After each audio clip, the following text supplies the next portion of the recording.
ബിസ് നെക്സ്റ്റിലേക്ക് സ്വാഗതം. അടുത്തയാഴ്ച സാമ്പത്തിക മേഖലയിൽ എന്ത് സംഭവിക്കും? കടുത്ത പ്രതിസന്ധി നേരിടുന്ന മത്സ്യമേഖല.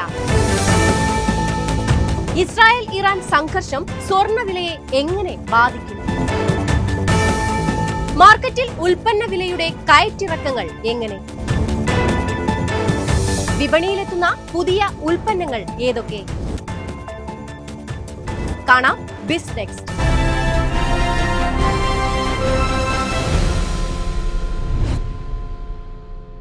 നിരന്തരമായ പ്രതിസന്ധികളാണ് കേരളത്തിലെ മത്സ്യമേഖല നേരിടുന്നത്. 2018 പ്രളയത്തിന് ശേഷം ഓഖിയും കോവിഡും മത്സ്യക്ഷാമവും കപ്പലപകടങ്ങളും ട്രോളിംഗും മത്സ്യത്തൊഴിലാളികളെ വേട്ടയാടുകയാണ്. അനീഷ് ദേവസിയുടെ പ്രത്യേക റിപ്പോർട്ട്. ഓഖിക്കും പ്രളയത്തിനും കോവിഡിന് ശേഷം സാധാരണഗതിയിലേക്ക് തിരിച്ചു വരികയായിരുന്നു മത്സ്യബന്ധന മേഖല. അതിനിടയിലാണ് തുടർച്ചയായി ഉണ്ടായ 2 കപ്പലപകടങ്ങൾ. സുനാമിക്ക് ശേഷം കടലിൽ മത്സ്യത്തിന്റെ ലഭ്യത വളരെ കുറവായിരുന്നു. ഇപ്പോഴിതാ ട്രോളിംഗും വന്നെത്തിയിരിക്കുകയാണ്.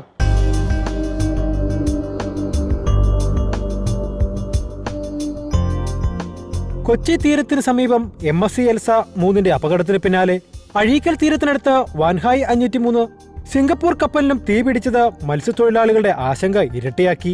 തങ്ങളുടെ ഉപജീവനം ഇല്ലാതാക്കുന്നതിന് കപ്പലപകടം കാരണമാകുമോ എന്ന ചിന്തയിൽ തളർന്നിരിക്കുകയായിരുന്നു മത്സ്യത്തൊഴിലാളികൾ.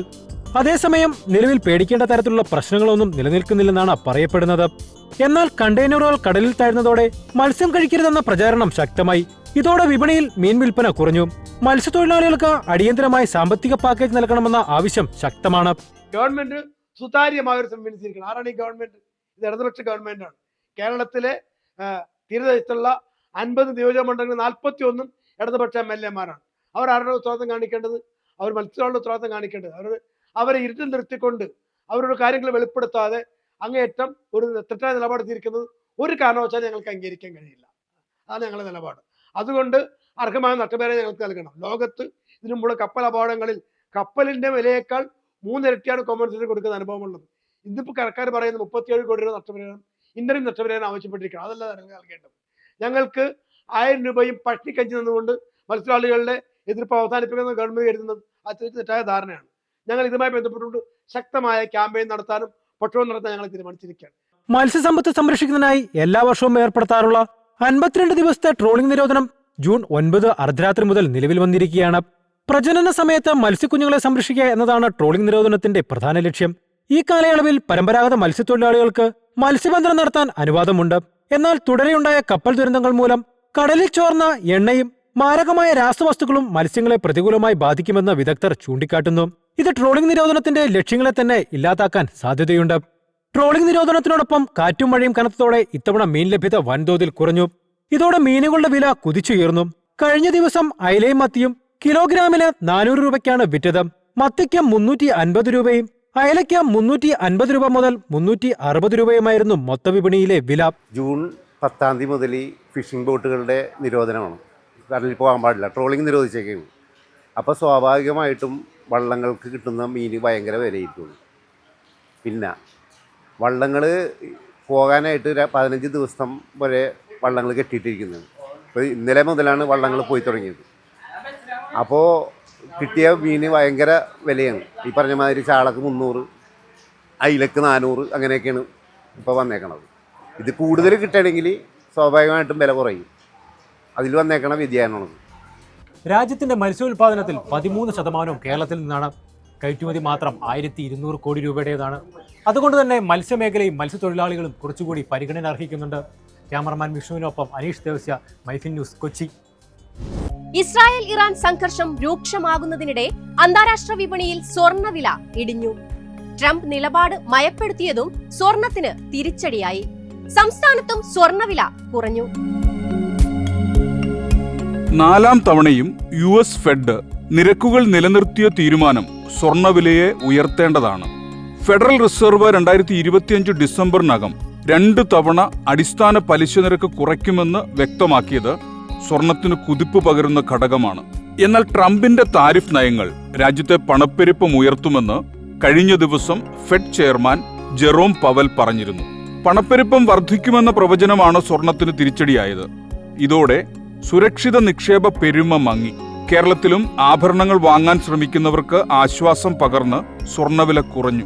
നിരുപാധികം കീഴടങ്ങാൻ തയ്യാറായില്ലെങ്കിൽ ഇറാനെ യുഎസും നേരിട്ട് ആക്രമിക്കുമെന്ന് കഴിഞ്ഞ ദിവസങ്ങളിൽ പറഞ്ഞ പ്രസിഡന്റ് ഡൊണാൾഡ് ട്രംപ് ഇപ്പോൾ നിലപാട് അല്പം മയപ്പെടുത്തിയതും സ്വർണത്തിന് തിരിച്ചടിയായി. ഇറാൻ ഇസ്രായേൽ സംഘർഷം അവസാനിപ്പിക്കാനുള്ള ചർച്ചകൾ ആരംഭിച്ചതും സ്വർണത്തിന് തിളക്കം നഷ്ടപ്പെടുത്തി.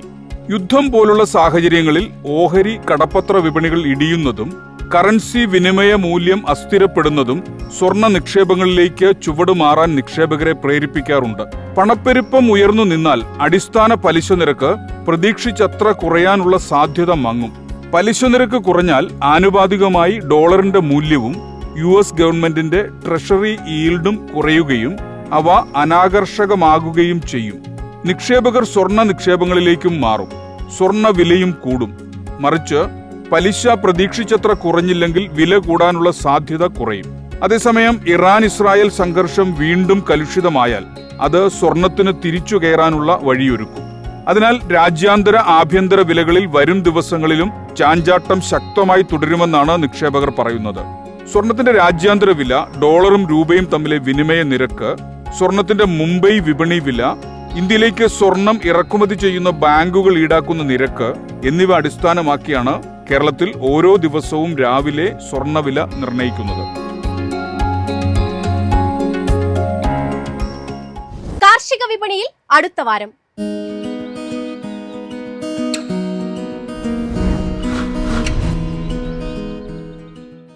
ഏലം സീസണിന് തുടക്കം കുറിച്ചതോടെ ഹൈറേഞ്ചിലെ ഉൽപാദകർ വൻ ആവേശത്തിൽ. വെളിച്ചെണ്ണയുടെ കുതിച്ചുചാട്ടം തുടരുന്നു. നാളികേരക്ഷാമം കർഷകരെ നിരാശരാക്കി. ആഭ്യന്തര വാങ്ങലുകാരുടെ അഭാവം കുരുമുളകിന്റെ മുന്നേറ്റത്തിന് തടസ്സമായി. കനത്ത മഴ, റെയിൻ ഗാർഡുകൾ ഒരുക്കാനുള്ള റബ്ബർ ഉൽപാദന മേഖലയുടെ നീക്കങ്ങൾക്ക് വീണ്ടും തിരിച്ചടിയായി. ഏലം സീസണിന് ഹൈറേഞ്ചിൽ തുടക്കം. ഉൽപാദകർ വൻ ആവേശത്തിൽ. വെളിച്ചെണ്ണയുടെ കുതിച്ചുചാട്ടം തുടരുന്നു. നാളികേരക്ഷാമം കർഷകരെ നിരാശരാക്കി. ആഭ്യന്തര വാങ്ങലുകാരുടെ അഭാവം കുരുമുളകിന്റെ മുന്നേറ്റത്തിന് തടസ്സമായി. കനത്ത മഴ കാരണം റബ്ബറിന് മഴമറ വയ്ക്കാനായില്ല. ഹൈറേഞ്ചിലെ ഏല കർഷകർ ഈ സീസണിലെ ആദ്യ വിളവെടുപ്പിന്റെ ഒരുക്കത്തിലാണ്. ജൂലൈ ആദ്യവാരം ഇടുക്കിയിലെ പല ഭാഗങ്ങളിലും വിളവെടുപ്പ് രംഗം സജീവമാകും. ഇതോടെ കയറ്റുമതിക്കാരും അന്തർ സംസ്ഥാന വാങ്ങലുകാരും ലേലത്തിൽ ഉത്സാഹിച്ചു. അടുത്ത മാസം ലഭ്യത ഉയർന്നേക്കും. കാലാവസ്ഥ അനുകൂലമായതിനാൽ ലേലകേന്ദ്രങ്ങളിലും ലഭ്യത വർദ്ധിക്കും. വിദേശത്തു നിന്നും ആഭ്യന്തര വാങ്ങലുകാരിൽ നിന്നും ശക്തമായ പിന്തുണ ഈ അവസരത്തിൽ പ്രതീക്ഷിക്കാം. ജൂലൈ ഒക്ടോബർ കാലയളവിൽ ഉത്തരേന്ത്യൻ സംസ്ഥാനങ്ങളിൽ ഉത്സവ സീസൺ ആയതിനാൽ വൻ ഓർഡറുകൾക്ക് സാധ്യത നിലനിൽക്കുന്നു.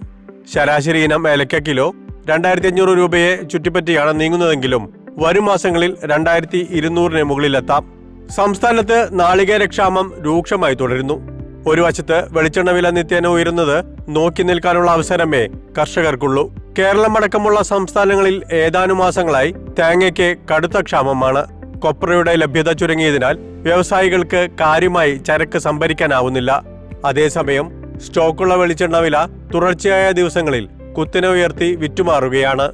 കാർഷിക മേഖലയിൽ കൊപ്രയും പച്ചതേങ്ങയും സ്റ്റോക്കില്ലാത്തതിനാൽ വിപണിയിലെ ഈ അഭൂത നേട്ടത്തിന്റെ ഗുണം ഉൽപാദകർക്ക് കിട്ടുന്നില്ല. പിന്നിട്ട വാരം കൊച്ചിയിൽ വെളിച്ചെണ്ണ വില കിൻഡലിന് 1200 രൂപ വർദ്ധിച്ച് സർവകാല റെക്കോർഡ് വിലയായ 34,100 രൂപയിലെത്തി.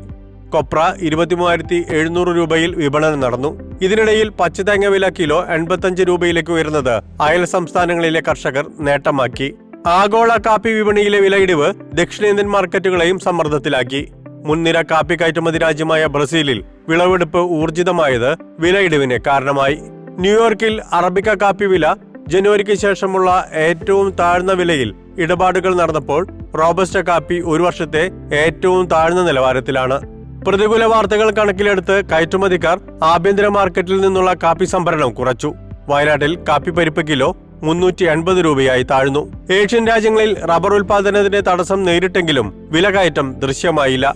ചൈനീസ് ടയർ നിർമ്മാതാക്കളിൽ നിന്നുള്ള ഇറക്കുമതി താൽപര്യം ചുരുങ്ങി. ബാങ്കോക്കിൽ ഷീറ്റ് വില കിലോ 203 രൂപ വരെ ഉയർത്തിയെങ്കിലും വാങ്ങലുകാരുടെ അഭാവത്തിൽ അവർ നിരക്ക് 197 താഴ്ത്തിയിട്ടും കാര്യമായ ഇടപാടുകൾ നടന്നില്ല. കേരളത്തിൽ 4ാം ഗ്രേഡ് റബ്ബർ വില 199 രൂപ 50 പൈസ വരെ ഉയർന്ന് ഇടപാടുകൾ നടന്നെങ്കിലും റബ്ബറിനെ 200 കടത്തിവിടാൻ ടയർ ലോബിയും തയ്യാറായില്ല. കനത്ത മഴ തുടരുന്നതിനാൽ ടാപ്പിംഗ് രംഗം നിർജ്ജീവമാണ്. ഇനി ലോഞ്ച് പാഡ്.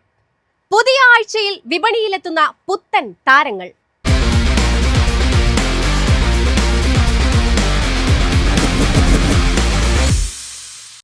ഇന്ത്യയിലെ ഏറ്റവും കൂടുതൽ ബാറ്ററി കപ്പാസിറ്റിയുള്ള ഫോണുമായി പോക്കോ എത്തുന്നു. പോക്കോ F7 ജൂൺ 24-ന് വിപണിയിലെത്തും.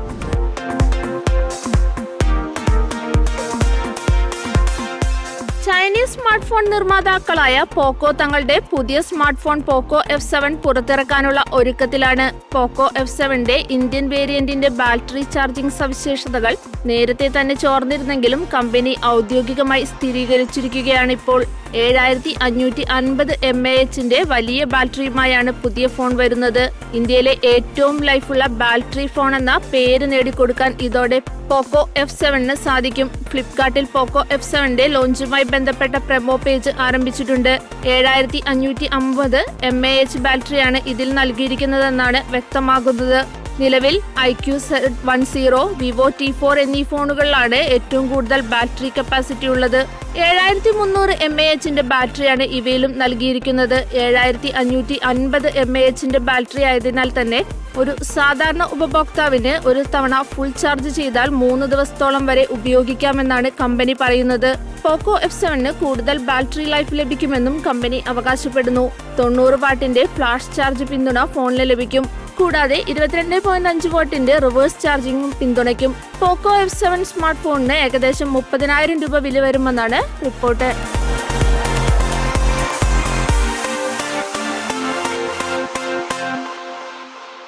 ഹോണ്ട സിറ്റിയുടെ സ്പോർട്സ് എഡിഷൻ പതിപ്പ് ഉടൻ ഇറങ്ങും. ജനപ്രിയ കോമ്പാക്ട് സെഡാനാണ് ഹോണ്ട സിറ്റി.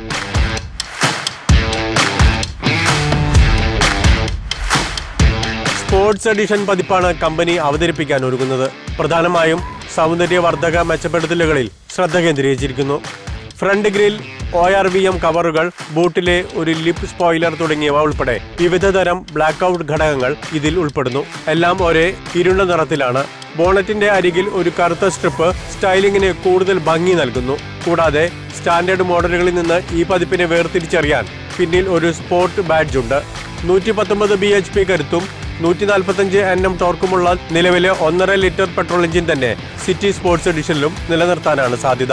വിലയുടെ കാര്യത്തിൽ സ്പോർട്സ് എഡിഷൻ സ്റ്റാൻഡേർഡ് പതിപ്പിനേക്കാൾ വില കൂടുമെന്നാണ് പ്രതീക്ഷ. 12,38,000 മുതൽ 15,34,000 രൂപ വരെയാണ് എക്സ് ഷോറൂം വില.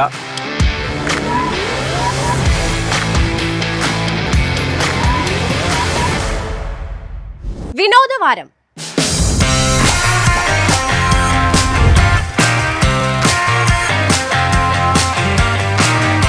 ദക്ഷിണേന്ത്യൻ സിനിമാ പ്രേമികൾക്ക് സന്തോഷ വാർത്ത.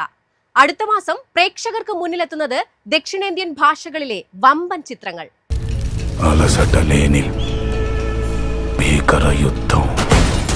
വിജയ് ദേവരകൊണ്ട നായകനാകുന്ന തെലുങ്ക് ചിത്രമാണ് കിങ്ഡം. ഒരു സ്പൈ ആക്ഷൻ ത്രില്ലറാണിത്. ഗൗതം തിന്നനൂരി സംവിധാനം ചെയ്ത ഈ ചിത്രം ജനങ്ങളുടെ നേതാവും സംരക്ഷകനുമായി ഉയരുന്ന ഒരു മനുഷ്യന്റെ കഥയാണ്.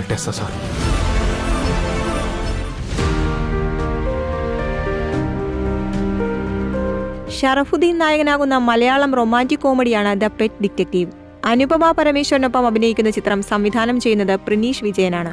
വിനയ് ഫോർട്ടും പ്രധാന കഥാപാത്രത്തെ അവതരിപ്പിക്കുന്നു. ജൂലൈയിൽ ചിത്രം തിയേറ്ററുകളിലെത്തും.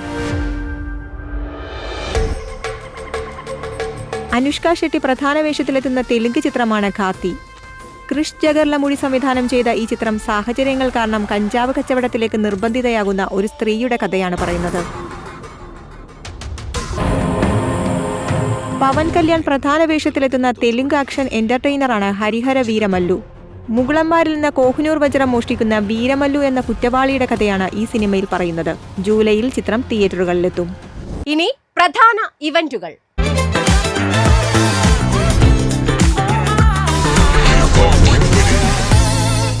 നാറ്റ്കോൺ 2025 15ാമത് national students medical research conference തിരുവനന്തപുരത്ത് ഓഗസ്റ്റ് 7-8 തീയതികളിൽ. കമ്മ്യൂണിറ്റി മെഡിസിൻ വിഭാഗം തിരുവനന്തപുരം മെഡിക്കൽ കോളേജാണ് സംഘാടകർ. വാട്ടർത്തോൺ വെർച്വൽ മാരത്തോൺ ജൂൺ 29 കൊച്ചിയിൽ ഒമേഗ ഇവന്റ്സ് ആണ് സംഘടിപ്പിക്കുന്നത്. ഇതോടെ ബിസ് നെക്സ്റ്റ് അവസാനിക്കുന്നു. അടുത്ത ആഴ്ച കാണാം. ബൈ.